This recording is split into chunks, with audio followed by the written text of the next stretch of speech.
2025 എനിക്ക് ഏറ്റവും കൂടുതൽ മോശപ്പെട്ട ഒരു ഇയർ ആണെന്ന് വിചാരിച്ച ഒരു വ്യക്തിയാണ് ഞാൻ. പക്ഷേ ഒരു 2 വീക്സ് മുന്നേ ആണ് ഞാൻ കുറച്ച് സത്യങ്ങൾ മനസ്സിലാക്കിയത്.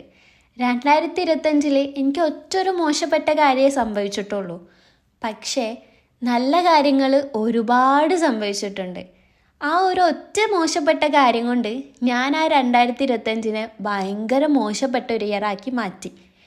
പക്ഷേ 2025 ഞാൻ ആഗ്രഹിച്ച, എൻ്റെ ഹസ്ബൻഡ് ആഗ്രഹിച്ച ഒരുപാട് കാര്യങ്ങൾ സംഭവിച്ചിട്ടുണ്ട്. ഈ ഒരു ഇയർ തന്നെ എൻ്റെ ഉപ്പക്കും ഉമ്മക്കും ഹജ്ജിന് കിട്ടാനും അവരെ കൂടെ പോയിട്ട് എനിക്ക് ഉംറ ചെയ്യാനും പറ്റി. അതേപോലെ തന്നെ ഉംറക്ക് പോകുമ്പം ഒറ്റൊരു ലക്ഷ്യം മാത്രമേ ഉണ്ടായിരുന്നുള്ളൂ, കരഞ്ഞു പ്രാർത്ഥിക്കണം എന്ന്. ഒരുപാട് കാര്യങ്ങൾ ഞാൻ എണ്ണി പ്രാർത്ഥിച്ചിട്ടുണ്ട്.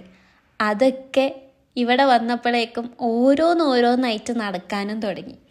ഇനി ഒരു ഒറ്റ കാര്യം ബാലൻസ് ഉള്ളൂ, അത് നമ്മൾ ഇൻഷാ അല്ലാ 2026 സാധിച്ചെടുക്കും.